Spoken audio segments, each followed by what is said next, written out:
Olá, povão, tudo bem? Nós estamos seguindo aqui nessa sequência falando das 28 práticas com evidência para autismo. Eu já falei da primeira, intervenção baseada em antecedente, comunicação alternativa, momentum comportamental, e aí tem a intervenção cognitivo-comportamental, que eu não vou fazer um vídeo aqui, porque não é uma área que eu domine, mas eu já fiz um vídeo, uma live com a Tatiana Pontrelli Meca, uma das maiores autoridades nesse tema no Brasil, vocês podem assistir, tá aqui no card. E agora nós vamos para a quinta, que é reforço diferencial. Aí tem 3 tipos de reforço diferencial, de resposta alternativa, incompatível e de outras respostas, tá? Eu vou explicar para vocês tudinho depois da intro.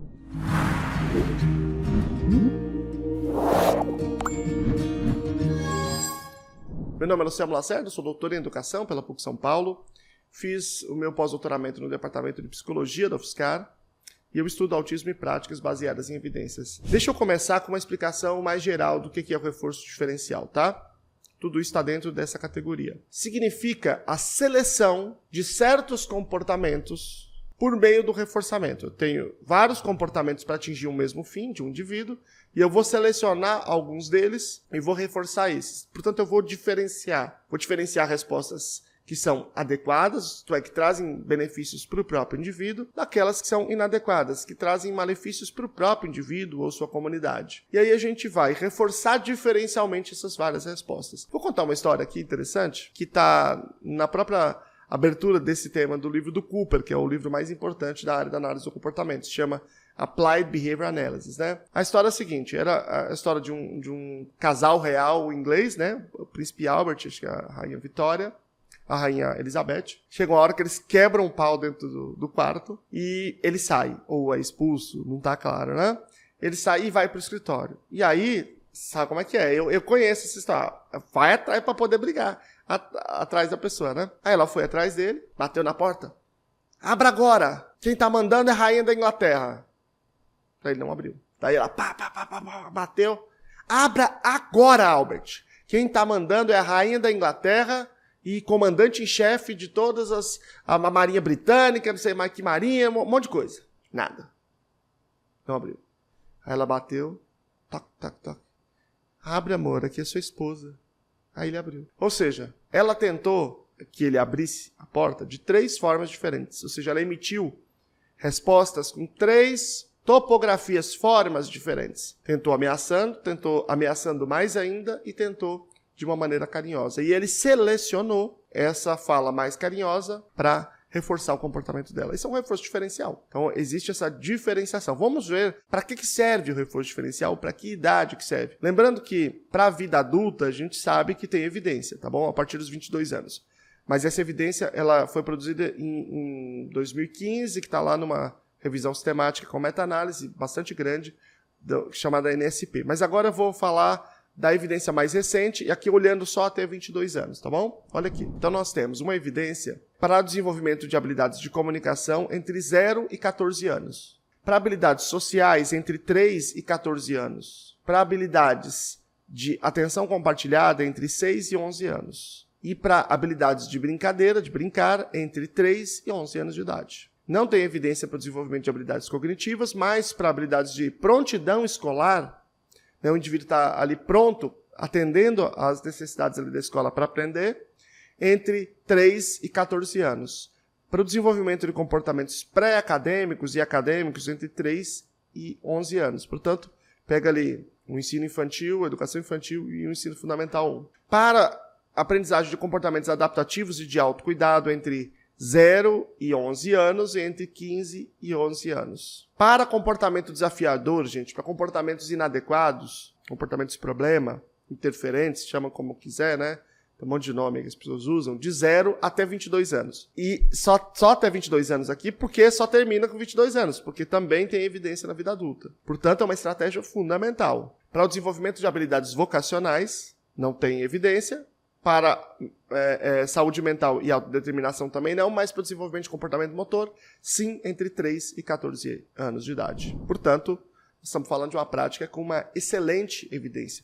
Portanto, você tem que selecionar e você vai reforçar diferencialmente. Por exemplo, quando um canal produz vídeos de qualidade, estuda para poder trazer vídeo para vocês, faz assim com constância, que você tem que fazer? Reforço diferencial. Curte, clica no sininho, se inscreve no canal, manda para os colegas, para o canal crescer e poder entregar mais conteúdo. É assim que a gente faz. E quando o canal não tem essas coisas, a gente não reforça desse jeito.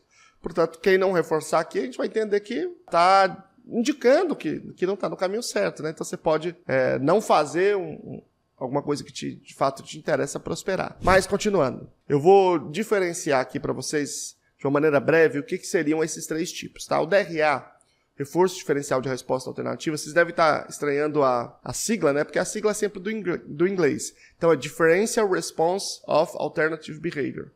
Por isso que é DRA. Então, nós temos um comportamento inadequado. Então, imagina o seguinte, um indivíduo, quando ele quer comer, por exemplo, ele grita. Só um exemplo, tá? Então, esse gritar tem a função de ter acesso à comida. Só que gritar, obviamente, é um comportamento inadequado.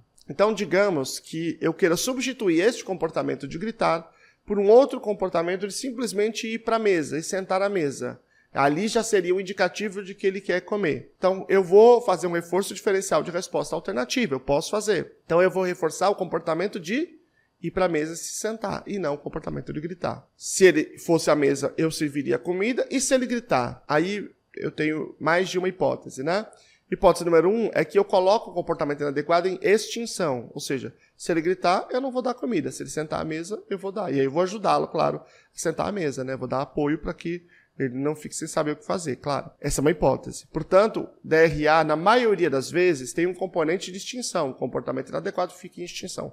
Mas não necessariamente, nem sempre. Existe também o DRA sem extinção, em que existe um empobrecimento do reforço do comportamento inadequado e do enriquecimento de reforço do comportamento adequado. Tem até uma situação, né, de uma pesquisa que era o seguinte: era no hospital psiquiátrico que os indivíduos batiam para ter comida. E eles ensinaram esses indivíduos a entregar cartões. Então, quando esses indivíduos pediam um cartão, recebia comida. Quando eles batiam, você podia dizer assim, não, quando bate não tem que dar, né? Porque se bater não é adequado. Tudo bem. Mas nesse caso, se eu colocasse em extinção esse comportamento de bater, extinção pode levar a um aumento de intensidade, frequência e variabilidade do comportamento, que a gente chama de explosão da extinção. Ou seja, ao invés de ele, bateu, não teve comida, então eu vou lá pegar o cartão, ele poderia aumentar a agressividade, poderia bater mais ainda, poderia bater em si mesmo, e coisas que poderiam gerar risco. Então eles faziam o seguinte: se o indivíduo entregasse o cartão, ele entregava a comida rápido, imediatamente, uma comida com mais bife lá, sei lá, com mais mistura, né, com mais caprichada. Se o indivíduo não entregasse o cartão, se ele batesse, ele recebia a comida, mas demorava um pouco mais, vinha um pouco menos de comida e não vinha tão caprichada, assim, em termos da qualidade. Botava menos carne, coisas assim, entendeu? Então eles empobreciam o reforço para o comportamento inadequado e enriqueciam para o comportamento adequado. Imagina que alguém quer um celular, você tem um celular velhinho e um bom, novo. Então entrega o mais velho se o comportamento foi inadequado e o mais novo, o melhor, se o comportamento foi mais adequado. Portanto, isso é um reforço diferencial de resposta alternativa, com ou sem extinção. Se vocês quiserem ver mais sobre este procedimento, vou colocar aqui um card para vocês, que eu já fiz uma aula de 1 hora sobre o reforço diferencial de resposta alternativa, tá bom? Tá muito legal a aula, tá mais explicativa, né? Porque é uma live aula. Então vale a pena. Reforço diferencial de resposta incompatível agora. Muitos autores entendem que isso não existe essa categoria, que na verdade ela é um tipo de DRA. Mas eu vou explicar aqui como classicamente foi explicado, tá bom? Aqui é o seguinte, lembra desse dizer, não dá para assobiar e chupar cana ao mesmo tempo. Vamos imaginar que o indivíduo tivesse um problema que fosse assobiar o dia inteiro. Então eu poderia reforçar o comportamento dele de chupar cana. Então, à medida que chupar cana aumentasse de probabilidade, de tempo, de ocupação do tempo do indivíduo, menos ele assobiaria, portanto. Imagina o seguinte, que alguém bate no próprio rosto com as mãos. Se eu reforçar o comportamento dele de brincar com massinha de modelar e de modelar alguma coisa, uma massinha que seja maior, que seja mais dura, ele vai usar essas duas mãos, e se eu reforço muito esse comportamento, não tem como ele fazer isso e ao mesmo tempo se bater. Portanto, eles são competidores aí, nesse caso, entendeu? Se o indivíduo, você poderia falar disso o dia inteiro, né? Mas dá exemplos o dia inteiro, né? Mas, por exemplo, se o indivíduo, ele, na escola, ele passa o tempo correndo na sala, se eu reforçar o comportamento dele de ficar sentado, não dá para ele ficar sentado e correndo ao mesmo tempo. Eu posso entender, portanto, que é um reforço diferencial de resposta incompatível, DRI, né, do inglês, tá? O DRO, ele tem duas traduções. Reforço diferencial de outras respostas ou reforço diferencial de resposta zero. As duas vocês vão encontrar na literatura técnica, né? Duas nomeações. Mas é o seguinte, na verdade esse procedimento, ele é o reforço da ausência de um certo comportamento. Por que de outros comportamentos? Porque você vai reforçar, no final das contas, todo o restante que ele fizer naquele momento. E por que de resposta zero? Porque eu estou enfatizando, eu estou olhando para a ausência de comportamento. Deixa eu explicar. Imagina o seguinte, o experimento mais clássico de DRO é o seguinte, era um menino que se arranhava, mas se ele se arranhava, a vera, como diz lá em Minas, lá em Teoflotone, a vera, de verdade, assim, sério, levando a sério, de maneira que ele perdia a pele, né, tava tudo em carne viva, o corpo inteiro, uma coisa bem grave. E aí ele foi internado, ele foi enfaixado, virou parecendo uma múmia. Só que mesmo assim, aquele comportamento continuava, era muito difícil. Então, o reforço era o seguinte, por exemplo, vamos imaginar que ele emitia o comportamento, eu não me lembro exatamente, mas era mais ou menos a cada 4 minutos, tá? Então, eles reforçavam se ele ficasse 2 minutos sem emitir o comportamento. Se ele ficasse 2 minutos, ele recebia algum tipo de reforço. E aí, reiniciava o tempo, portanto, se ele ficasse mais 2 minutos sem emitir o mesmo comportamento, de novo ele tinha acesso ao reforço. À medida que o tempo fosse acabando, reiniciava esse período. E aí, depois de um certo tempo, e aí tem um critério que se estabelece, né? Não é mais 2 minutos, aí isso vai aumentando. 3 minutos, 4 minutos, 5 minutos, 7, 10... vai aumentando. Portanto, não importa o que ele estava fazendo no intervalo. Nesses 2 minutos, eu não sei o que ele fez. Não sei se ele cuspiu, não sei se ele xingou, não sei se ele dormiu, não sei se ele assistiu alguma coisa. O que importa é que ele não estava emitindo o comportamento alvo. Comportamento de se machucar, de se arranhar de maneira tão drástica que era prejudicial para si mesmo. Vamos imaginar uma situação escolar. Por exemplo, um indivíduo que chega na sala e chora.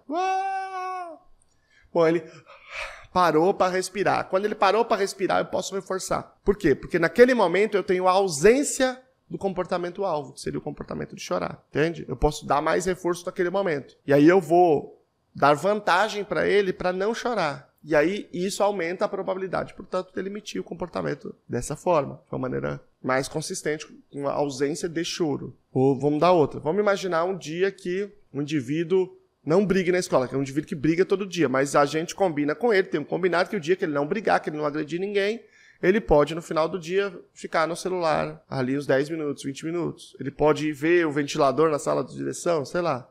É um exemplo, né? Esse exemplo aqui é extraído da experiência do Nicolas Brito, que é uma pessoa com autismo muito conhecida no Brasil, né? Que ele fazia isso, ele batia porque levavam ele para poder ir na direção, né, para poder dar bronca e tal, só que ele estava interessado no ventilador, e eles inverteram a contingência.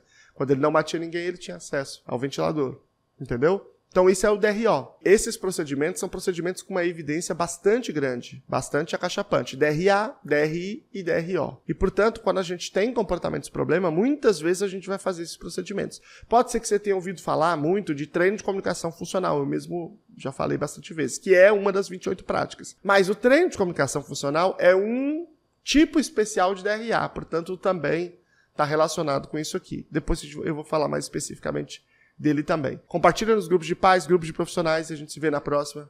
Até mais. Tchau pra vocês.